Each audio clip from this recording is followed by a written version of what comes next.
الله أكبر الله أكبر الله أكبر الله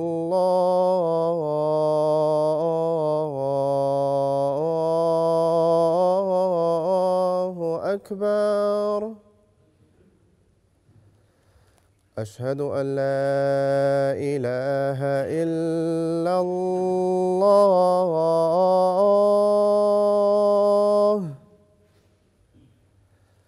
أشهد أن لا إله إلا الله.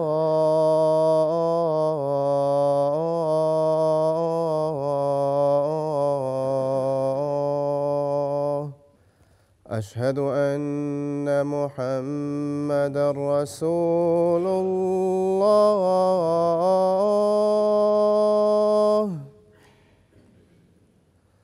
أشهد أن محمدًا رسول الله.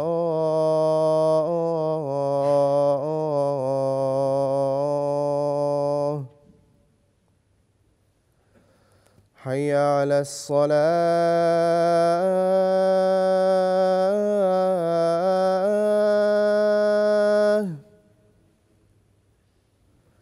حي على الصلاة.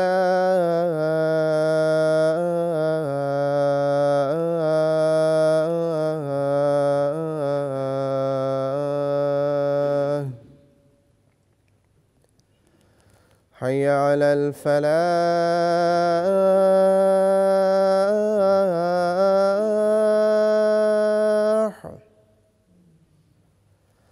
حي على الفلاح.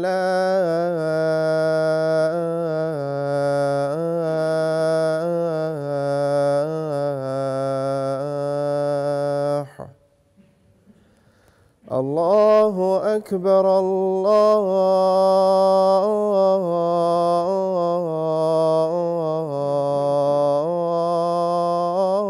الله أكبر. لا إله إلا الله.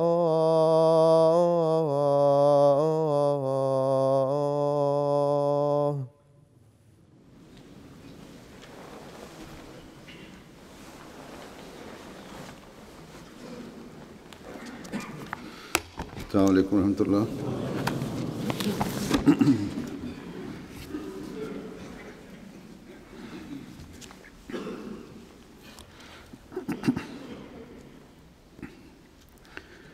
أشهد أن لا إله إلا الله وحده لا شريك له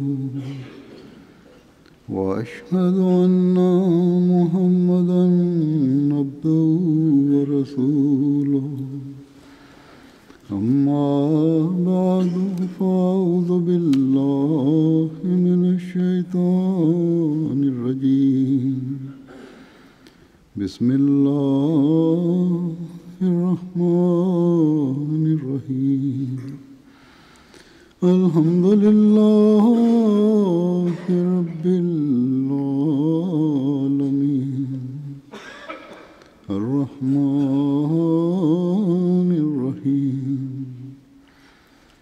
مالك يوم الدين. إياك نعبد وإياك نستعين. اهدنا الصراط المستقيم صراط الذين أنعمت عليهم غير المغضوب عليهم ولا الضالين.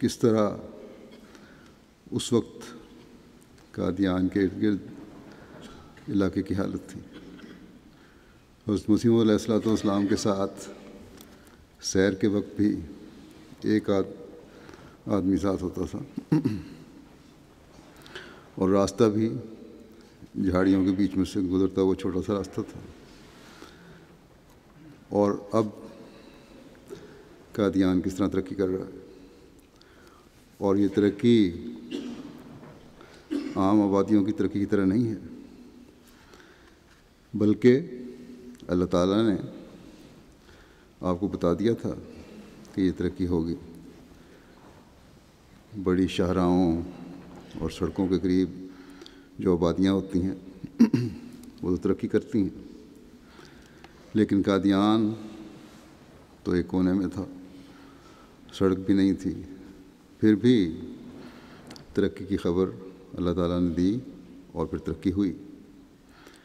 اور آج کل کے قادیان کو دیکھنے کے لیے دور دور سے لوگ آتے ہیں، بلکہ قادیان کا وہ حصہ جو جماعت کے زیر تصرف ہے، اس میں تو اب عمارتوں کی وسعت اور خوبصورتی کی وجہ سے سرکاری اداروں کی طرف سے بعض فنکشن پر انہیں استعمال کرنے کے لیے درخواست کی جاتی ہے۔ تو بہرحال اس ترقی کا ذکر کرتے ہوئے حضرت مسلم موعود نے اس ترقی کے نشان کی بعض جگہ اور تفصیل بیان کی ہے،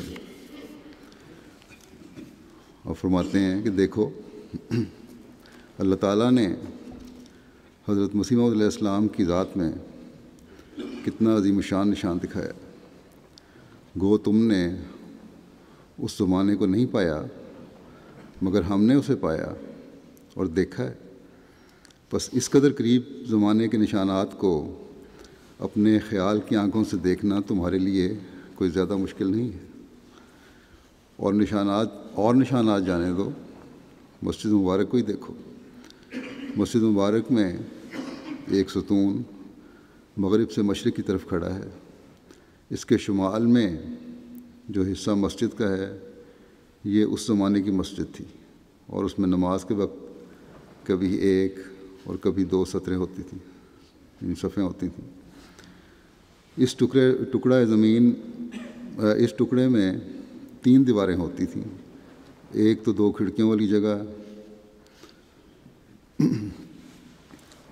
اور اس حصے میں امام کھڑا ہوا کرتا تھا۔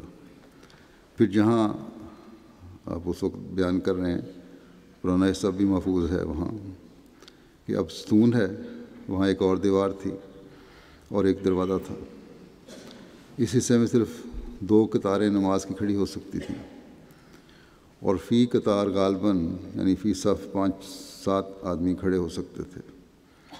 اس حصے میں اس وقت کبھی 1 قطار نمازیوں کی ہوتی اور کبھی 2 ہوتی تھی۔ آپ فرماتے ہیں مجھے یاد ہے جب اس حصہ مسجد سے نمازی بڑھے اور آخری یعنی تیسرے حصے میں نمازی کھڑے ہوئے تو ہماری حیرت کی کوئی حد نہ رہی۔ گویا جب 15واں یا 16واں نمازی آیا تو ہم حیران ہو کر کہنے لگے کہ اب تو بہت لوگ نماز میں آتے ہیں۔ آپ فرماتے ہیں کہ تم نے غالباً غور کر کے وہ جگہ نہیں دیکھی ہوگی، بلکہ اب قادیان کے رہنے والوں نے بھی نہیں غور کیا ہوگا آج کل بھی، مگر وہ ابھی تک موجود ہے، جاؤ اور دیکھو۔ وہاں کے رہنے والے بھی اس بات پر غور کریں، اور جو جلسہ پر جاتے ہیں یا ویسے جاتے ہیں، سال کے دوران تو جاتے رہتے ہیں، وہ بھی وہاں جا کر کھڑے ہوں اور تصور میں وہ پرانا زمانہ لے کر آئیں تو ایمان میں یقیناً تازگی پیدا ہوتی ہے۔ حضرت مسلم موعود فرماتے ہیں دیکھو صحابہ کا طریق تھا کہ وہ پرانی باتوں کو کبھی کبھی عملی رنگ میں قائم کر کے بھی دیکھا کرتے تھے، اس لیے تم بھی جا کر دیکھو، اس حصے کو الگ کر دو جہاں امام کھڑا ہوتا تھا، اور پھر وہاں فرضی دیواریں قائم کرو، پھر جو باقی جگہ بچے اس میں جو سطریں ہوں گی ان کا تصور کرو اور اس میں تیسری سطر قائم ہونے پر ہمیں جو حیرت ہوئی کہ کتنی بڑی کامیابی ہے اس کا قیاس کرو، اور پھر سوچو کہ خدا تعالیٰ کے فضل جب نازل ہوں تو کیا سے کیا کر دیتے ہیں۔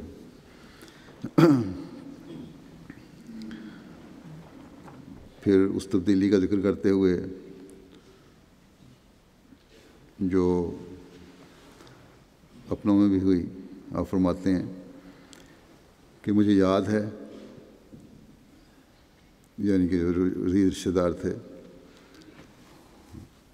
ان میں بھی پھر بعد میں تبدیلیاں پیدا ہوئیں، پہلے مخالف تھے پھر وہ جماعت میں شامل بھی ہوئے۔ آپ فرماتے ہیں مجھے یاد ہے کہ ہمارا ایک کچا کوٹھا ہوتا تھا اور بچپن میں کبھی کبھی کھیلنے کے لیے بھی ہم اس پر چڑھ جایا کرتے تھے۔ اس پر چڑھنے کے لیے جن سیڑھیوں پر ہمیں چڑھنا پڑتا تھا وہ مرزا سلطان احمد صاحب مرحوم کے مکان کے پاس سے چڑھتی تھی۔ اس وقت ہماری تائی صاحبہ جو بعد میں آ کر احمدی بھی ہو گئیں مجھے دیکھ کر کہا کرتی تھیں کہ جیو جیا کہاں اوہ جی کوکو۔ میں بوجہ اس کے کہ میری والدہ ہندوستانی ہیں اور اس وجہ سے بھی کہ بچپن میں زیادہ علم نہیں ہوتا، اس پنجابی فقرے کے معنی نہیں سمجھ سکتا تھا۔ چنانچہ ایک دفعہ میں نے اپنی والدہ صاحبہ سے اس کے متعلق پوچھا کہ اس کا کیا مطلب ہے، تو انہوں نے فرمایا کہ اس کے یہ معنی ہیں کہ جیسا کوا ہوتا ہے ویسے ہی اس کے بچے ہوتے ہیں۔ کوے سے مراد نعوذ باللہ تمہارے ابا ہیں اور کوکو سے مراد تم ہو۔ مگر آپ فرماتے ہیں کہ دیکھو میں نے پھر وہ زمانہ بھی دیکھا کہ وہی تائی صاحبہ جو یہ سب کچھ کہا کرتی تھی، اگر کبھی میں ان کے ہاں جاتا تو بہت عزت سے پیش آتی، میرے لیے گدا بچھاتی اور احترام سے بٹھاتی اور ادب سے متوجہ ہوتی، اور اگر میں کہتا کہ آپ کمزور ہیں، ضعیف ہیں، ہلیں نہیں یا کوئی تکلیف نہ کریں، تو وہ کہتی کہ آپ میرے پیر ہیں۔ گویا وہ زمانہ بھی تھا دیکھا جب میں کوکو تھا، اور وہ بھی جب میں پیر بنا، اور ان ساری چیزوں کو دیکھ کر تم سمجھ سکتے ہو کہ خدا تعالیٰ جب دنیا کو بدلنا چاہتا ہے تو کس طرح بدل دیتا ہے۔ بس ان انسانوں کو دیکھو اور ان سے فائدہ اٹھاؤ اور اپنے اندر وہ تبدیلی پیدا کرو کہ جو تمہیں خدا تعالیٰ کا محبوب بنا دے اور تم حزب اللہ میں داخل ہو جاؤ۔ بس جیسا کہ میں نے کہا، یہ واقعات ایمان میں تازگی اور ترقی پیدا کرنے کی طرف توجہ دلاتے ہیں۔ یہ ہمیں اللہ تعالیٰ سے قریب کرنے والے ہونے چاہیے، یہ ہمیں بتانے والے ہونے چاہیے کہ اللہ تعالیٰ کی تائیدات حضرت مسیح موعود علیہ الصلوۃ والسلام کے ساتھ ہے، ہم نے بھی ان سے حصہ لینا ہے، اور قادیان کے رہنے والے احمدیوں کو بھی خاص طور پر اس طرف توجہ کی ضرورت ہے۔ ہم میں سے بہت سے اس بات کو جانتے ہیں اور اس بات کا ذکر بھی ہوتا رہتا ہے کہ حضرت مسیح موعود علیہ الصلوۃ والسلام نے فرمایا کہ قادیان ترقی کرے گا۔ گزشتہ کچھ خطبوں میں نے واقعات بھی بیان کیے تھے، اور اس کا پھیلاؤ دریائے بیاس تک ہو جائے گا۔ یہ بات حضرت مسیح موعود علیہ السلام نے اپنی ایک رویا کی بنا پر کی تھی۔ اب یہ جو مسجد مبارک کی حالت کا اور نمازیوں کی تعداد کا نقشہ حضرت مسلم موعود نے کھینچا ہے، اس سے صاف ظاہر ہے کہ مسجد ایک عام کمرے کے سائز سے زیادہ کی نہیں ہوگی، اور پھر جماعت کی تعداد کا بڑھنا، مسجدوں میں وسعت پیدا ہونا، اور یہی نہیں بلکہ حضرت مسیح موعود علیہ السلام کا قادیان کی ترقی اور پھیلاؤ کے بارے میں پیش گوئی کرنا آپ کے نشانوں میں سے ایک نشان ہے۔ گو ابھی قادیان کا پھیلاؤ اس حد تک نہیں ہوا، لیکن جب ہم بہت سے نشانوں کو پورا ہوتے دیکھتے ہیں تو یقیناً ایک وقت آئے گا جب یہ نشان بھی پورا دنیا دیکھے گی۔ اور جیسا کہ میں نے بتایا، آج کا قادیان اس زمانے کے قادیان سے بہت زیادہ وسعت اختیار کر چکا ہے۔ تو بہرحال حضرت مسلم موعود نے اس پیش گوئی کو کہ قادیان کی آبادی بڑھتے بڑھتے بیاس تک پہنچ جائے گی، اس کو مختلف زاویوں سے بیان فرماتے ہوئے جماعت کے افراد کو اپنی ذمہ داریوں کی طرف بھی توجہ دلائی ہے۔ اور یہ ذمہ داری صرف قادیان کے رہنے والوں کی نہیں، بلکہ ہر فرد جماعت کو اس کو سامنے رکھنا چاہیے۔ ایک تو آپ نے اس حوالے سے ہمیں نمازوں کی طرف بھی توجہ دلائی۔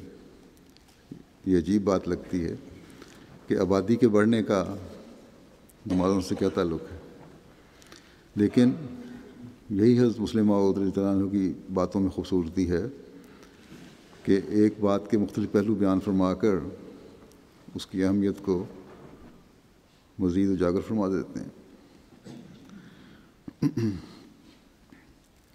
اس واقعے کا ذکر کرتے ہوئے جو میں نے کہا بیاس تک پہنچنے کا، آپ فرماتے ہیں کہ حضرت مسیح موعود علیہ الصلوۃ والسلام نے ایک دفعہ رویا میں دیکھا کہ قادیان کی آبادی بیاس تک پھیل گئی ہے۔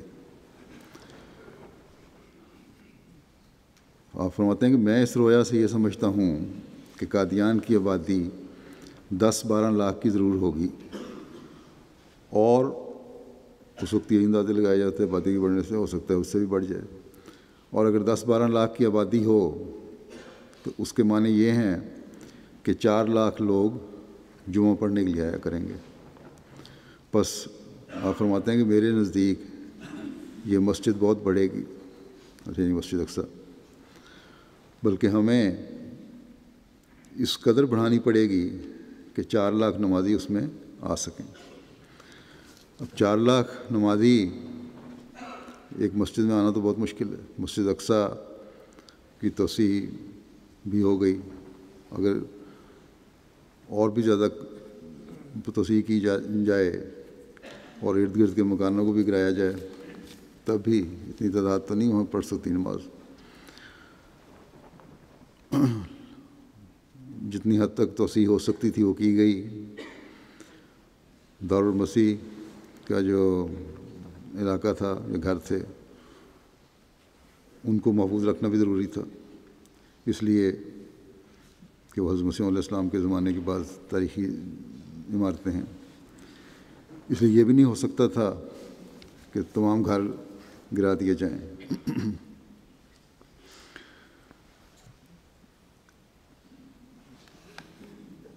اور سب اگر مسجد میں شامل کر بھی لی جائیں تو جیسا کہ میں نے کہا پھر بھی 3-4 لاکھ نمازی نماز نہیں پڑھ سکتے۔ ہاں، یہ عین ممکن ہے کہ آبادی کے بڑھنے کے ساتھ ایک وقت ایسا آئے کہ قادیان میں ایک وسیع مسجد بنائی جائے جس میں 3-4 لاکھ نمازی نماز پڑھ سکیں۔ بہرحال اس وقت آپ کے سامنے یہ مسجد اقصیٰ ہی تھی، اس کے مطابق بیان فرمایا۔ پھر آپ فرماتے ہیں بلکہ اسی کے بارے میں، مسجد اقصیٰ کے بارے میں، کہ ہمیں اس قدر بڑھانی پڑے گی کہ 4 لاکھ نمازی اس میں آ سکیں۔ اس غرض کے لیے اسے 4 طرف بڑھایا جا سکتا ہے، چاروں طرف بڑھایا جا سکتا ہے۔ اس وقت بھی جس جگہ کھڑے ہو کر آپ فرما رہے ہیں میں خطبہ پڑھ رہا ہوں، یہ اس حصے سے باہر ہے جو حضرت مسیح موعود علیہ الصلوۃ والسلام کے زمانے میں تھا۔ وہ مسجد اس موجودہ مسجد کا غالباً 10واں حصہ ہوگی۔ تو دیکھو اللہ تعالیٰ کا یہ کتنا بڑا فضل ہے کہ لوگوں کی مسجدیں خالی پڑی رہتی ہیں اور ہم اپنی مساجد کو بڑھاتے ہیں تو وہ اور تنگ ہو جاتی ہیں، یہاں تک کہ لوگوں کو مسجد میں نماز پڑھنے کے لیے جگہ نہیں ملتی۔ پھر آپ نے اپنا وہ واقعہ سنایا، پہلے بھی بیان ہو چکا ہے کہ ایک دفعہ ایک فعل ایسا مجھ سے ہوا جس سے میں سخت ڈرا، اور اس میں میری ہی غلطی تھی۔ آپ فرماتے ہیں میں فوری طور پر پکڑا بھی گیا، لیکن اس پر یہ بھی فرمایا کہ میں خدا تعالیٰ کا شکر ادا کرتا ہوں کہ جلدی میری بریت ہو گئی۔ اور واقعہ ہے جب آپ جمعے کے لیے تشریف لے جا رہے تھے کہتے ہیں میری عمر 15-16 سال تھی، تو جب گھر سے نکلا تو ایک شخص واپس آ رہا تھا مسجد سے، تو اس نے کہا کہ مسجد میں تو کوئی جگہ نہیں ہے نماز پڑھنے کی، اس لیے اس کی یہ بات سنی اور میں بھی واپس آ گیا۔ فرماتے ہیں کہ میں نے ظہر کی نماز پڑھ لی۔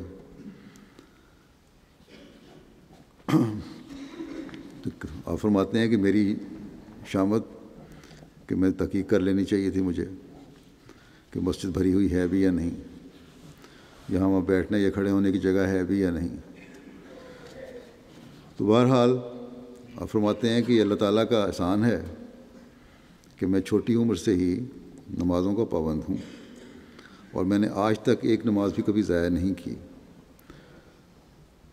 حضرت مسیح موعود علیہ الصلوۃ والسلام مجھ سے کبھی یہ دریافت نہیں فرماتے تھے کہ تم نے نماز پڑھی ہے یا نہیں۔ مجھے یاد ہے، آپ فرماتے ہیں کہ مجھے یاد ہے کہ جب میں 11ویں سال میں تھا تو ایک دن میں نے ضحیٰ یا اشراق کی نماز کے وقت وضو کر کے حضرت مسیح موعود علیہ الصلوۃ والسلام کا کوٹ پہنا اور خدا تعالیٰ کے حضور میں خوب رویا، اور میں نے عہد کیا کہ میں آئندہ نماز کبھی نہیں چھوڑوں گا۔ اور خدا تعالیٰ کا فضل ہے کہ اس عہد اور اقرار کے بعد میں نے کبھی کوئی نماز نہیں چھوڑی، لیکن پھر بھی چونکہ میں بچہ تھا اور بچپن میں کھیل کود کی وجہ سے بعض دفعہ جماعت کے ساتھ نماز پڑھنے میں سستی ہو جاتی ہے، اس لیے ایک دفعہ کسی نے حضرت مسیح موعود علیہ الصلوۃ والسلام کے پاس میری شکایت کی کہ آپ اسے سمجھائیں یہ نماز با جماعت پوری پابندی سے ادا کیا کرے۔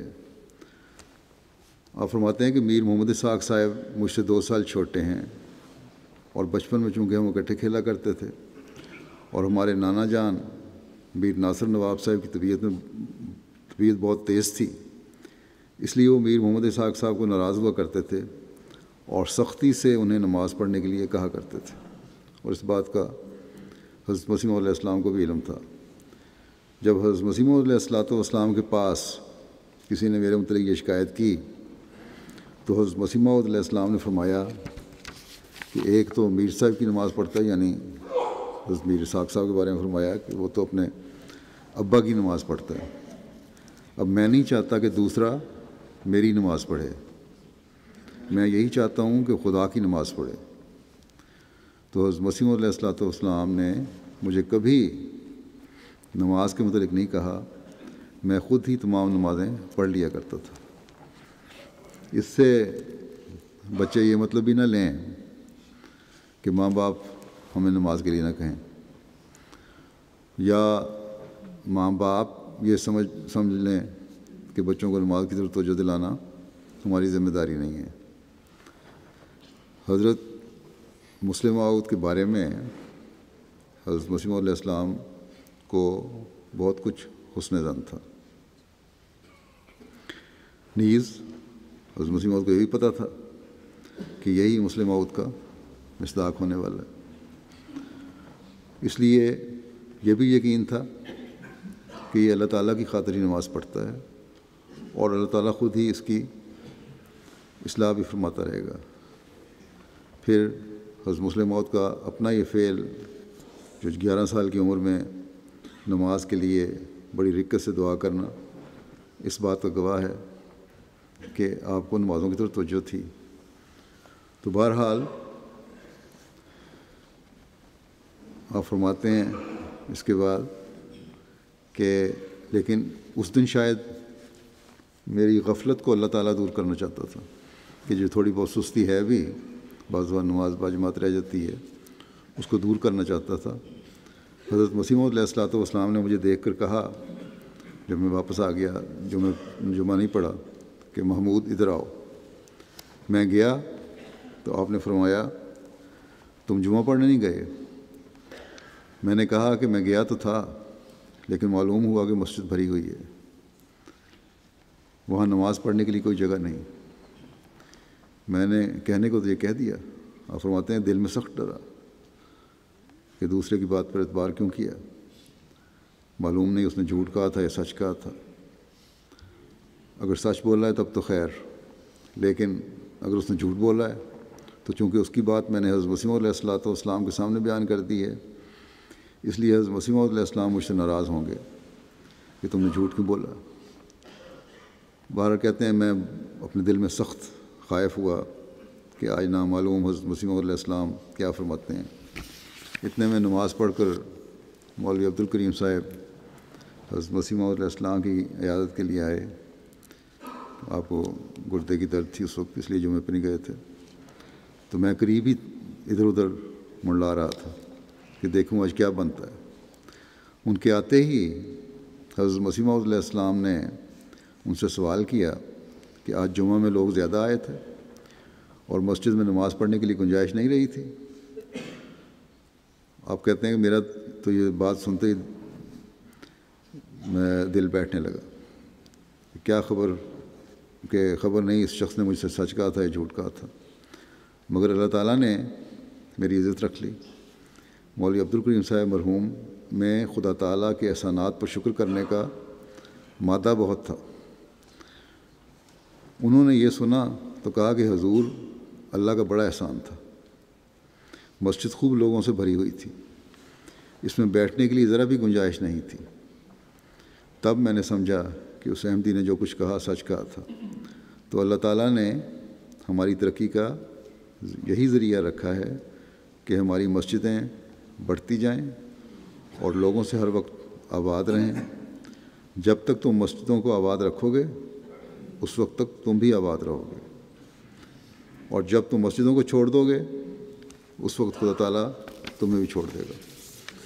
بس قادیان کی وسعت، جماعت احمدیہ کی ترقی اور وسعت صرف رقبہ کے لحاظ سے اور تعداد کے لحاظ سے نہیں ہے، بلکہ اس وسعت کا انحصار ہمارے گھروں کی آبادی کے ساتھ ساتھ خدا تعالیٰ کے گھر کی آبادی پر بھی.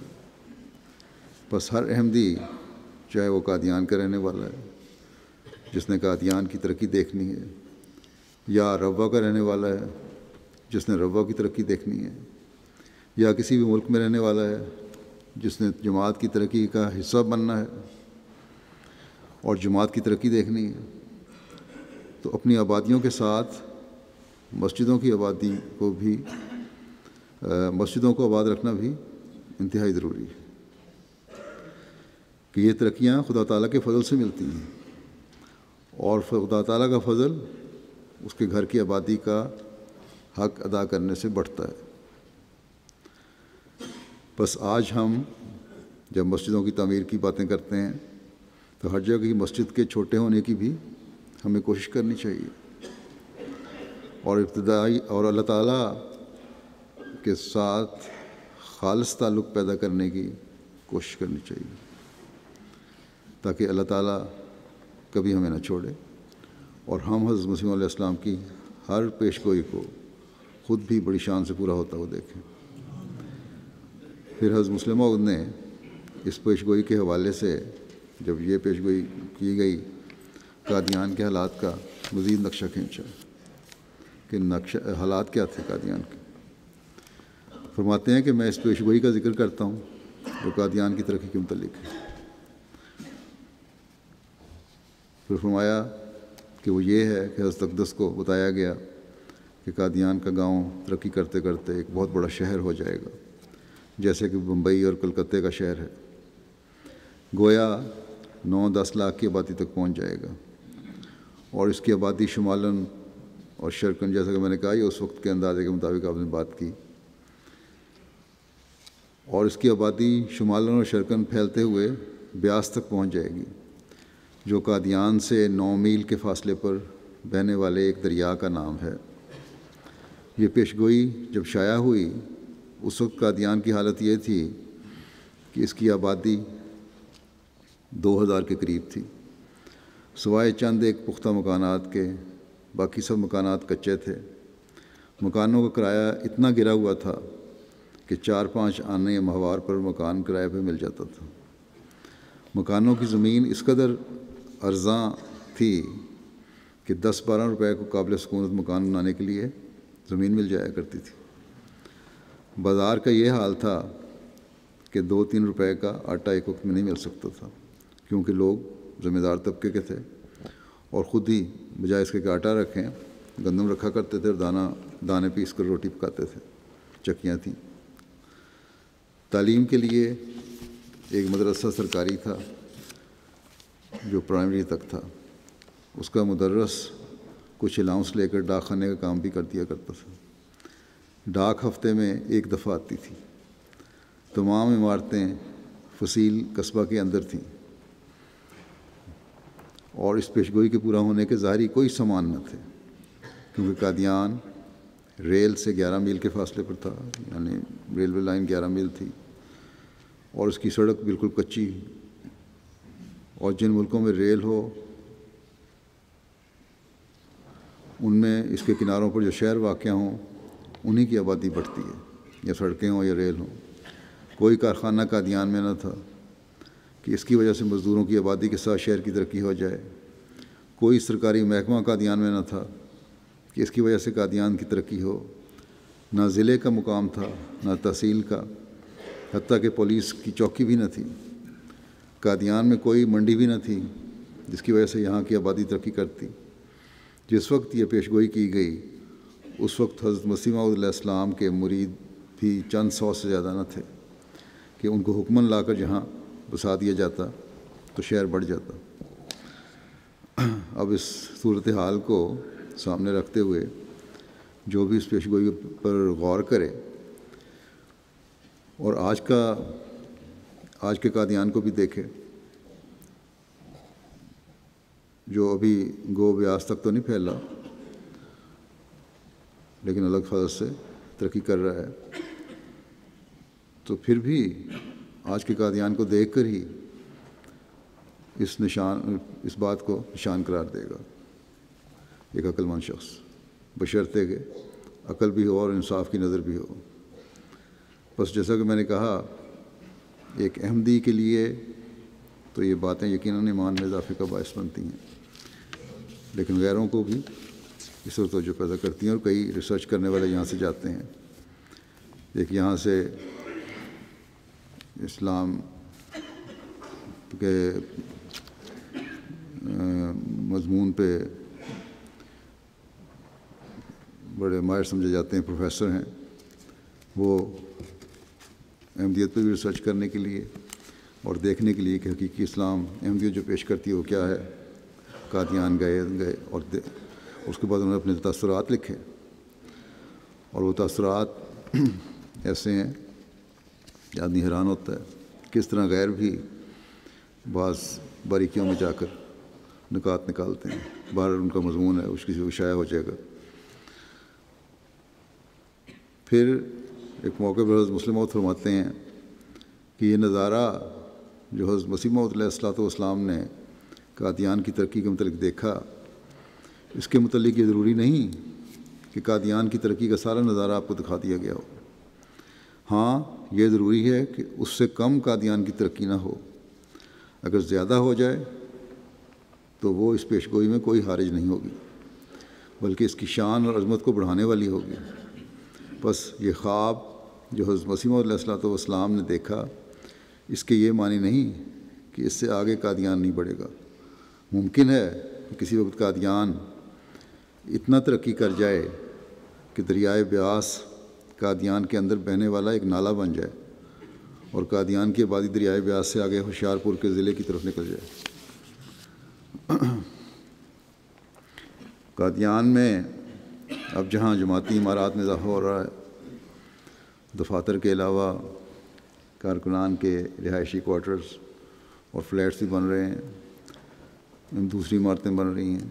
وہاں قادیان کے اپنے رہائشیوں کو بھی اللہ تعالیٰ ان کے حالات بہتر کر کر توفیق دے رہا ہے کہ وہ اپنے بڑے اور وسیع گھر بنائیں۔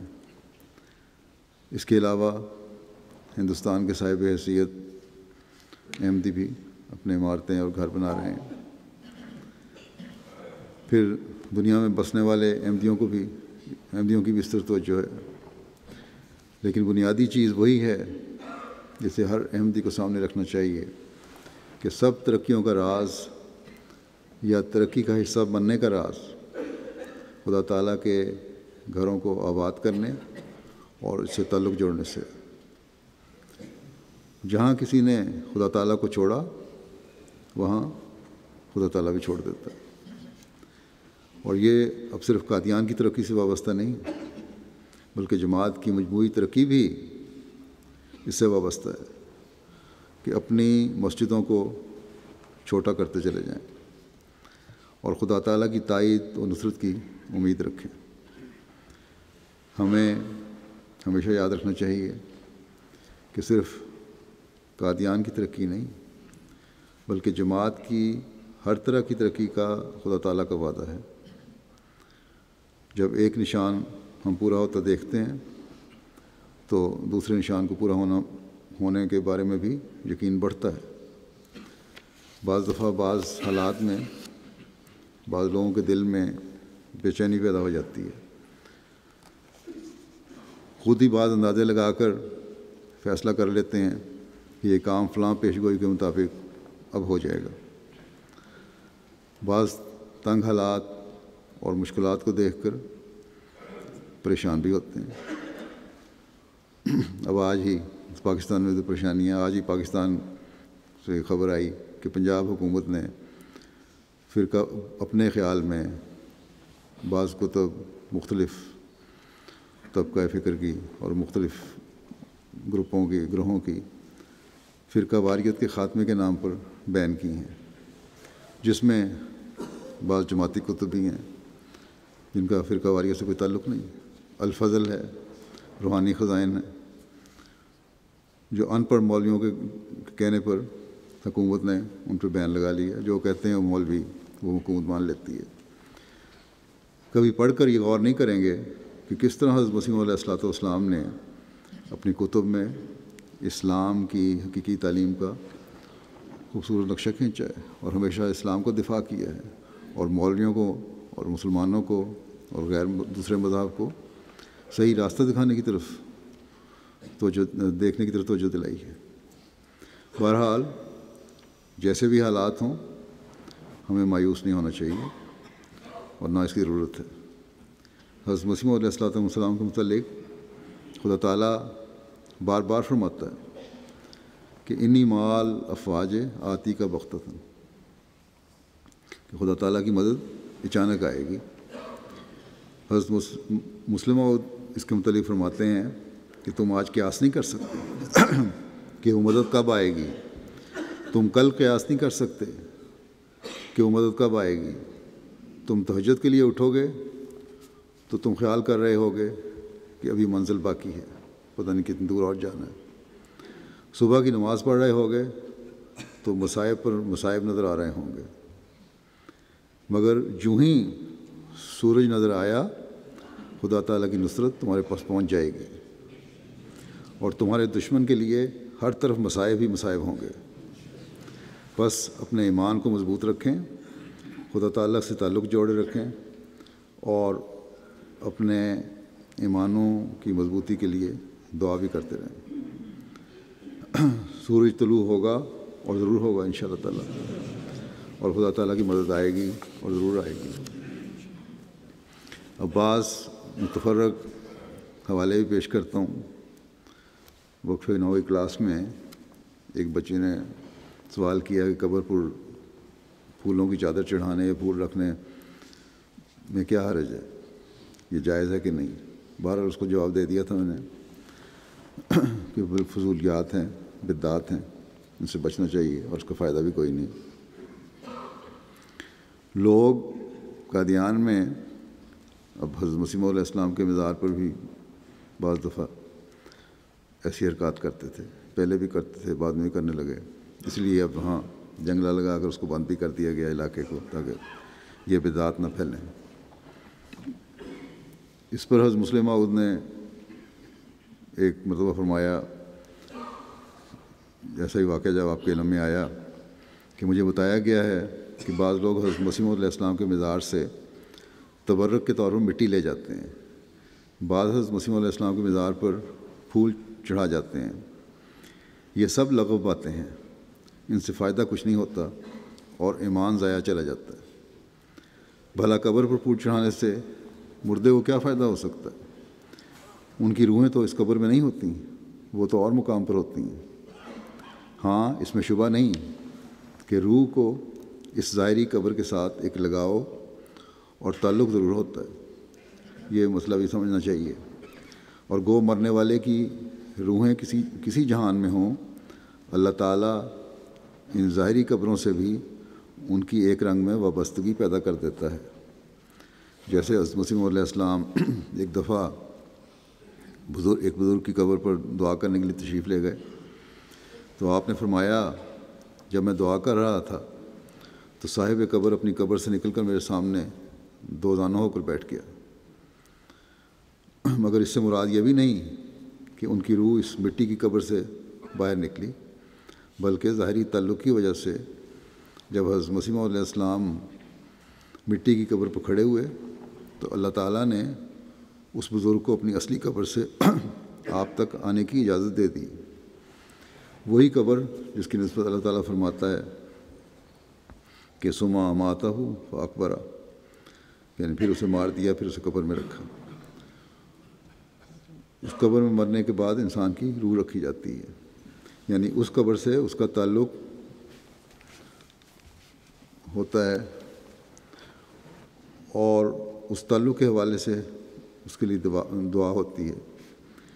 جو ظاہری قبر ہے اس سے بھی اس روح کا تعلق رہتا ہے اور اس حوالے سے اسے دعا ہوتی ہے، ورنہ پھول وغیرہ چڑھانا کوئی حیثیت نہیں رکھتے۔ ان بزرگ کے لیے دعا کا بھی کیونکہ حضرت مسیح موعود علیہ السلام کے دل میں ایک جوش پیدا ہوا ہوگا، اس لیے اللہ تعالیٰ نے اس بزرگ کو اس کی روح کی اصل جگہ سے اس قبر تک بھیج دیا، اور وہ اس قبر کے اوپر آ گیا، جس کو آپ نے کشفی حالت میں دیکھا۔ بعض روایتوں میں آتا ہے کہ جب حضرت مسیح موعود علیہ السلام نے وہاں کے پرانے لوگوں سے اس بزرگ کا حلیہ پوچھا جو روایتاً چلتا آ رہا تھا انہیں، تو وہ بالکل وہی تھا جو آپ نے دیکھا تھا، آنکھوں وغیرہ کے نقش اور چہرے کے نقش وغیرہ۔ تو بہرحال پھول وغیرہ قبروں کو یا روح کو کوئی فائدہ نہیں دیتے، ہاں دعائیں فائدہ دیتی ہیں جو کرنی چاہیے۔ دنیا میں ہم دیکھتے ہیں کہ لوگ دفن ہوتے ہیں تو مٹی بن جاتے ہیں، یہ قانون ہے، قانون قدرت ہے۔ اور جب ایسی حالت ہو تو ظاہری پھولوں کی خوشبو نے کسی کو کیا دینا ہے؟ روحوں کی جزا سزا کے لیے بھی وہ تو اپنی روحیں جو ہیں جزا سزا کے لیے اللہ تعالیٰ کے حضور حاضر ہو گئیں اور ہوتی ہیں، اور اس روح کو ثواب کے لیے اب دعا کرنی چاہیے کہ تاکہ اللہ تعالیٰ ان سے رحمت کا سلوک کرے۔ کسی قسم کا مشرکانہ فعل قبروں پر جا کر نہیں کرنا چاہیے، اور اللہ تعالیٰ کے فضل سے احمدی نہیں کرتے، لیکن بعض دفعہ ایسی باتیں آتی ہیں کہ یہاں بھی بعض لوگ پھول وغیرہ چڑھاتے ہیں، اور یہ بے مقصد فعل ہیں کہ ہماری قبروں میں ایسا نہیں ہونا چاہیے۔ ایک اور واقعہ جس کا حضرت مسلم موعود نے ذکر فرمایا، جو آپ کی کتاب حضرت مسیح موعود علیہ السلام کی کتاب اسلامی اصول کی فلاسفی کے لکھے جانے اور پڑھے جانے سے متعلق ہے، وہ بھی عجیب واقعہ ہے، اور بعض ٹیڑھے لوگوں کی فطرت کا پتہ لگتا ہے اس سے۔ یہ نہیں کہ بعد میں ٹیڑھے ہوتے ہیں، شروع ہی ٹیڑھے ہوتے ہیں تو اللہ تعالیٰ ان کے انجام بھی پھر صحیح نہیں رکھتا۔ اب فرماتے ہیں کہ 1897 میں جب لاہور میں جلسہ اعظم کی بنیاد پڑی اور حضرت مسیح موعود علیہ السلام کو بھی اس میں مضمون لکھنے کے لیے کہا گیا، تو خواجہ صاحب ہی یہ پیغام لے کر آئے تھے۔ حضرت مسیح موعود علیہ السلام کو ان دنوں میں اسہال کی تکلیف تھی، باوجود اس تکلیف کے آپ نے مضمون لکھنا شروع کیا اور اللہ تعالیٰ کی توفیق سے ختم کیا۔ مضمون جب خواجہ صاحب کو حضرت مسیح موعود علیہ السلام نے دیا تو انہوں نے اس پر بہت کچھ نا امیدی کا اظہار کیا اور خیال ظاہر کیا کہ یہ مضمون قدر کی نگاہوں سے نہ دیکھا جائے گا اور خواہ مخواہ ہنسی کا موجب ہوگا، مگر حضرت مسیح موعود علیہ السلام کو خدا تعالیٰ نے بتایا تھا کہ مضمون بالا رہا۔ چنانچہ حضرت مسیح موعود علیہ السلام نے قبل از وقت اس الہام کے متعلق اشتہار لکھ کر لاہور میں شائع کرنا مناسب سمجھا، اور اشتہار لکھ کر خواجہ صاحب کو دیا کہ اسے تمام لاہور میں شائع اور چسپاں کیا جائے، اور خواجہ صاحب کو بہت کچھ تسلی اور تشفی بھی دلائی مگر خواجہ صاحب چونکہ فیصلہ کر بیٹھے تھے کہ مضمون نعوذ باللہ لغو اور بیہودہ ہے، انہوں نے نہ خود اشتہار شائع کیا نہ لوگوں کو شائع کرنے دیا۔ آخر حضرت مسیح علیہ السلام کا حکم بتا کر جب بعض لوگوں نے خاص زور دیا تو رات کے وقت لوگوں کی نظروں سے پوشیدہ ہو کر چند اشتہار دیواروں پر اونچے کر کے لگا دیے گئے تاکہ لوگ ان کو پڑھ نہ سکیں، اور حضرت مسیح علیہ السلام کو بھی کہا جا سکے کہ ان کی حکم کی تعمیل کر دی گئی ہے، کیونکہ خواجہ صاحب کے خیال میں وہ مضمون جس کی نسبت خدا تعالیٰ نے فرمایا تھا کہ بالا رہا، اس قابل نہ تھا کہ اسے ایسے بڑے محققین کی مجلس میں پیش کیا جائے۔ آخر وہ دن آیا جس دن اس مضمون کو سنایا جانا تھا۔ مضمون جب سنایا جانا شروع ہوا تو ابھی چند منٹ نہ گزرے تھے، ہم سب جانتے ہیں کہ جس تاریخ میں ذکر آتا ہے لوگ بت بن گئے، اور ایسا ہوا گویا ان پر سحر کیا ہوا ہے۔ وقت مقررہ گزر گیا، لوگوں کی دلچسپی میں کچھ کمی نہ آئی، اور وقت بڑھایا گیا مگر وہ بھی کافی نہ ہوا۔ آخر لوگوں کے اصرار سے جلسے کا ایک دن اور بڑھایا گیا، اور اس دن بقیہ لیکچر حضرت مسیح علیہ السلام کا ختم کیا گیا۔ مخالف اور موافق سب نے بالاتفاق کہا کہ حضرت مسیح موعود کا لیکچر سب سے بالا رہا، اور خدا تعالیٰ کی بتائی ہوئی بات پوری ہوئی، مگر اس زبردست پیشگوئی کو خواجہ صاحب کی کمزوری ایمان نے پوشیدہ کر دیا۔ اب ہم ان واقعات کو سناتے ہیں مگر کجا ہمارے سنانے کا اثر اور کجا وہ اثر جو اس اشتہار کے قبل از وقت شائع کر دینے سے ہوتا۔ اس صورت میں اس پیشگوئی کی جو اہمیت حاصل ہوتی ایک شخص بخوبی ذہن میں لا سکتا ہے۔ اب کہتے ہیں کہ خواجہ صاحب بڑے پڑھے لکھے تھے، وکیل تھے، لیکن جب تکبر پیدا ہو جائے اور خدا تعالیٰ کی بات کے آگے انسان اپنی عقل کو کچھ سمجھنے لگے تو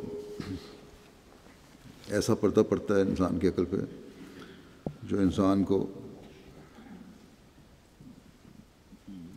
بالکل بے عقل کر دیتا ہے اور کسی کام کا نہیں رہنے دیتا۔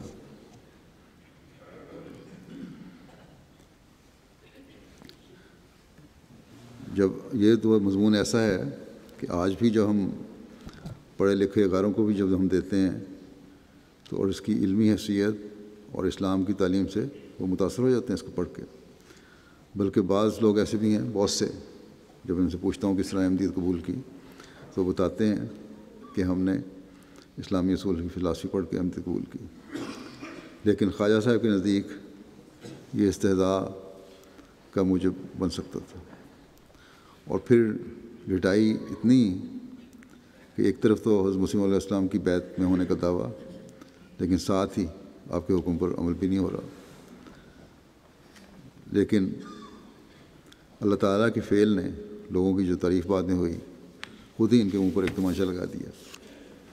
پھر اس طرف توجہ دلاتے ہوئے کہ احمدیوں میں کس قسم کی دینی غیرت ہونی چاہیے، حضرت مسلم موعود نے ایک واقعہ بیان کیا۔ فرماتے ہیں کہ اول تو سوال یہ ہے، کوئی رپورٹ پہنچی تھی کہ بعض لوگ ایسی جگہ گئے جہاں غیر علماء جماعت کو، بزرگوں کو گالیاں دے رہے تھے۔ آپ فرماتے ہیں کہ اول تو یہ سوال کہ جہاں گالیاں دی جاتی ہیں وہاں انسان جائے کیوں؟ جہاں مخالف لوگ تقریریں کرتے ہیں بعض احمدی سننے چلے جاتے ہیں، ان کا وہاں جانا ہی بتاتا ہے کہ وہ حقیقی غیرت کے مقام پر نہیں ہے، کیونکہ کبھی کسی شخص کے دل میں یہ خواہش پیدا ہوئی ہے کہ فلاں مقام پر میرے باپ کو گالیاں دی جا رہی ہیں، میں جا کر سناؤں، یا کوئی کسی کو اطلاع دے کہ فلاں جگہ تمہاری ماں کو گالیاں دی جا رہی ہیں اور وہ جھٹ جوتا ہاتھ میں پکڑ کر بھاگے اٹھے کہ سنو کیسی چٹخارے دار گالیاں دی جاتی ہیں۔ اگر تمہارے اندر حقیقی غیرت ہو تو حضرت مسیح علیہ السلام یا اپنے امام اور دوسرے بزرگوں کے متعلق گالیاں سننے کے لیے جاتے ہی کیوں ہو؟ تمہارا وہاں جانا بتاتا ہے کہ تمہارے اندر غیرت نہیں یا ادنیٰ درجے کی غیرت ہے۔ مجھے یاد ہے حضرت مسیح علیہ السلام کے زمانے میں آریوں نے لاہور میں ایک جلسہ کیا اور آپ سے خواہش کی کہ آپ بھی مضمون لکھیں جو وہاں پڑھا جائے۔ آپ علیہ السلام نے فرمایا کہ ہم ان لوگوں کی عادت کو جانتے ہیں، یہ ضرور گالیاں دیں گے، اس لیے ہم ان کے جلسے میں حصہ نہیں لیتے۔ مگر ڈاکٹر مرزا یعقوب بیگ صاحب اور لاہور کے بعض دوسرے لوگ جن کی خوشامد وغیرہ کر کے آریوں نے انہیں آمادہ کر لیا ہوا تھا، کہنے لگے کہ اب چونکہ ملک میں سیاسی تحریک شروع ہوئی ہے اس لیے آریوں کا رنگ بدل گیا ہے، آپ ضرور مضمون لکھیں، اس سے اسلام کو بہت فائدہ ہوگا۔ حضرت مسیح موعود علیہ السلام نے جبراً کراہت کے باوجود ان کی بات مان لی اور مضمون رقم فرمایا اور حضرت مسیح اول کو پڑھنے کے لیے لاہور بھیجا۔ آپ فرماتے ہیں میں بھی ساتھ گیا اور بھی بعض دوست گئے، وہاں حضرت مسیح موعود علیہ السلام کو مضمون پڑھا گیا جس میں سب باتیں محبت اور پیار کی تھیں۔ اس کے بعد ایک آریہ نے مضمون پڑھا جس میں شدید گالیاں رسول کریم صلی اللہ علیہ وسلم کو دی گئی تھیں اور وہ تمام گندے اعتراضات کیے گئے جو عیسائی اور آریہ کرتے ہیں۔ آپ فرماتے ہیں کہ مجھے آج تک اپنی اس غفلت پر افسوس ہے کہ میرے ساتھ ایک اور صاحب بیٹھے تھے، ٹھیک یاد نہیں کون تھے، جب آریہ لیکچرر نے سخت کلامی شروع کی تو میں اٹھا اور میں نے کہا میں یہ نہیں سن سکتا اور جاتا ہوں، مگر اس شخص نے جو میرے پاس بیٹھا تھا کہا کہ حضرت مولوی صاحب اور دیگر علماء سلسلہ بیٹھے ہیں، اگر اٹھنا مناسب ہوتا تو وہ نہ اٹھتے۔ میں نے کہا ان کے دل میں جو ہوگا وہ جانتے ہوں گے، مگر میں نہیں بیٹھ سکتا۔ مگر اس نے کہا راستے سب بند ہیں، دروازوں میں لوگ کھڑے ہیں، آپ درمیان سے اٹھ کر گئے تو شور ہوگا اور فساد پیدا ہوگا، چپکے سے بیٹھے رہو۔ میں ان کی باتوں میں آ گیا اور بیٹھا رہا، مگر مجھے آج تک افسوس ہے کہ جب ایک نیک تحریک میرے دل میں اللہ تعالیٰ نے پیدا کی تھی تو میں کیوں نہ اٹھا۔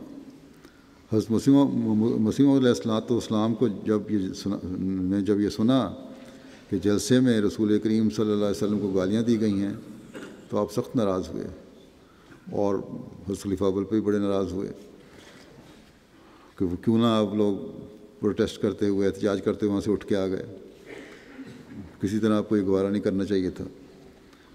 تو بہرحال حضرت مسیح علیہ السلام بار بار ناراضگی کا اظہار فرما رہے تھے۔ آپ فرماتے ہیں کہ مولوی محمد آسن صاحب جلسے میں نہیں گئے تھے، مجھے یاد ہے کہ چلتے چلتے وہ حضرت مسیح موعود علیہ السلام کی باتوں کی تصدیق بھی کرتے جاتے تھے، ساتھ ساتھ یہ بھی کہتے جاتے تھے کہ ظہول ہو گیا، ظہول کا لفظ۔ آپ فرماتے ہیں کہ ظہول کا لفظ میں نے ان سے اسی وقت پہلی دفعہ سنا تھا اور وہ یہ بات بار بار اس طرح کہتے کہ جس سے ہنسی آتی۔ ظہول کا مطلب ہوتا ہے غلطی ہو گئی یا غفلت ہو گئی۔ افسوس کا اظہار بھی کرتے جاتے تھے اور پھر ساتھ کہتے بھی جاتے تھے کہ ظہول ہو گیا۔ بہرحال حضرت مسیح موعود علیہ السلام نے تھوڑی دیر بعد معاف کر دیا۔ تو آپ فرماتے ہیں کہ تو ہمارے لیے حضرت مسیح موعود علیہ السلام کا فیصلہ موجود ہے، بس ہمیشہ اس بات کی احتیاط کرنی چاہیے۔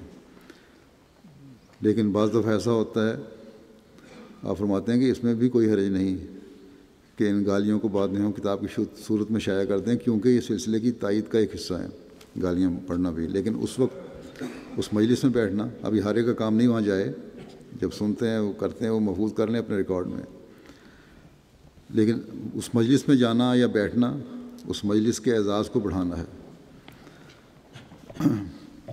آپ فرماتے ہیں کہ یہ جو سب کچھ مخالفین ہمارے بارے میں لکھتے ہیں، ہم لکھنے پہ مجبور ہیں کیونکہ آئندہ نسلوں کو ان باتوں سے آگاہ کرنا ضروری ہے، مگر مجلس میں جا کر بیٹھنے سے نہ آئندہ نسلوں کو فائدہ ہے اور نہ موجودہ زمانے کے لوگوں کو، اور جو ایسی مجلس میں جاتے ہیں وہ غیرت کو پامال کرتے ہیں۔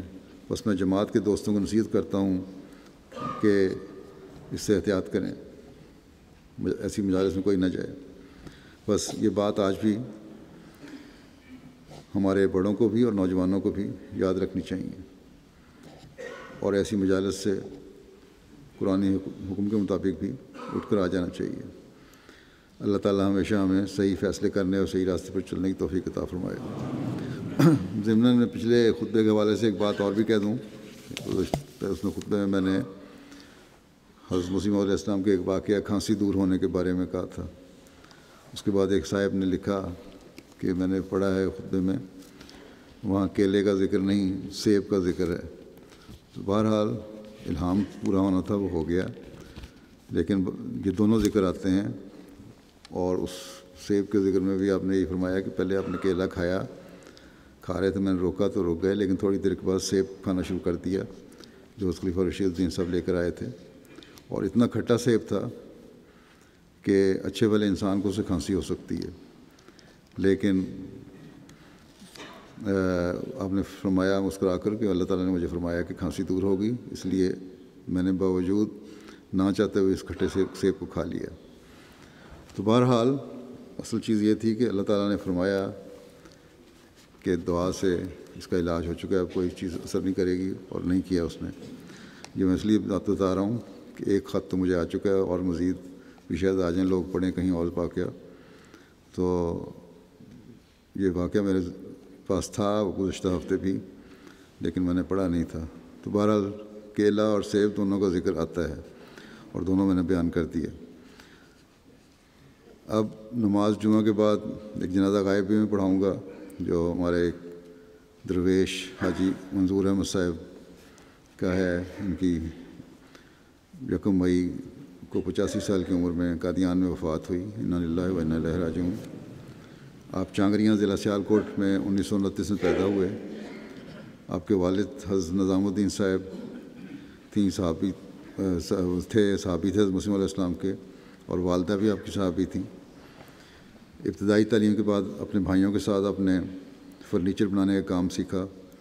1947 میں جب تحریک ہوئی کہ حالات کی سنگینی کی وجہ سے قادیان میں خدام کو بلایا گیا ہے، حضرت مسلم موعود رضی اللہ عنہ کی تاریخ پر آپ حفاظت مرکز کے لیے 25 میل سے زائد سفر پیدل کر کے گہرے پانیوں میں سے گزر کر رتن باغ لاہور میں پہنچے، حضرت خلیفہ مسیح ثانی کے پاس۔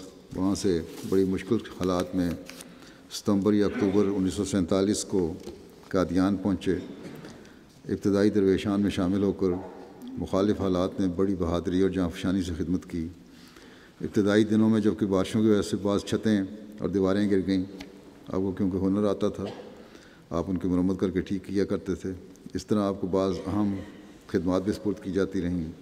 جو کام بھی آپ کے سپرد ہوا، آپ نے انتہائی خوش اسلوبی اور محنت کے ساتھ انجام دیا، جس میں بہشتی مقبرے کی دیوار بنانا، لائبریریوں کی کتب کی حفاظت کا سامان کرنا وغیرہ شامل تھا۔ قادیان کے ماحول کو سازگار کرنے میں آپ نے غیر مسلموں سے رابطے کیے اور اپنے حسن سلوک سے ان کو اپنا گرویدہ کر لیا۔ آپ ایک نہایت اچھے کاریگر تھے۔ صدر انجمن احمدیہ کی تعمیرات کے لیے راج مستری کے علاوہ لکڑی کا ہر قسم کا کام کر لیتے تھے۔ ضرورت کے مطابق اپنی ذہنی صلاحیت کو بروئے کار لاتے ہوئے کام کے لیے اچھا ڈھنگ نکال لیتے۔ آپ کو منارۃ المسیح پر ماربل لگانے کی سعادت بھی ملی۔ ماربل کی بڑی بھاری سلیں اوپر چڑھانے کے لیے آپ نے لکڑی کا سٹینڈ اور دیسی قسم کی مشین بنائی، کیونکہ اوپر چڑھانے کا اور کوئی طریقہ نہ تھا۔ اس کے ذریعے پورے مینارے پر سلیں لگائیں۔ اوپر کا گنبد بنانا بہت مشکل تھا، لیکن اللہ تعالیٰ نے آپ کو یہ کام کرنے کی توفیق عطا فرمائی۔ اسی طرح سری نگر، جموں، مسکرہ، وساندن کی مساجد اور دہلی کی مسجد اور مشن ہاؤس میں غیر معمولی تعمیراتی کام بڑی حکمت سے کرنے کی تعداد پائی۔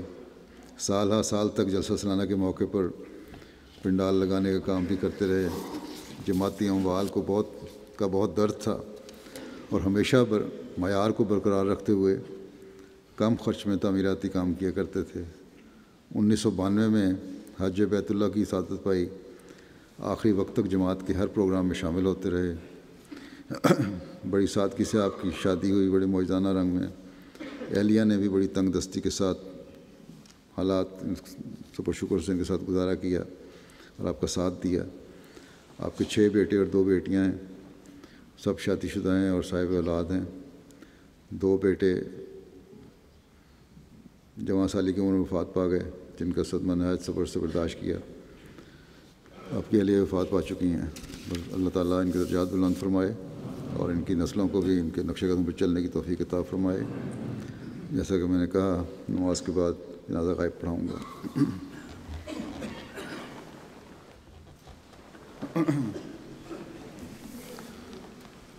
الحمد للہ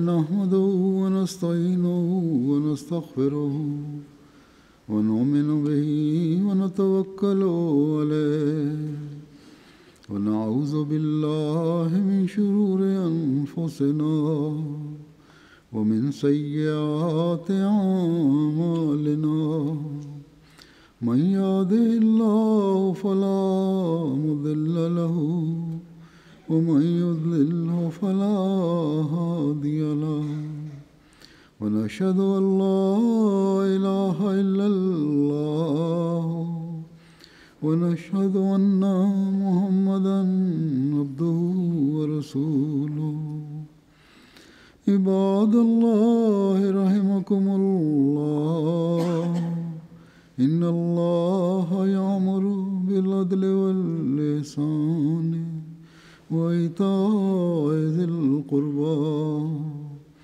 وينهى عن الفحشاء والمنكر والبغي يعظكم لعلكم تذكرون اذكروا الله يذكركم وادعوه يستجب لكم ولذكر الله أكبر.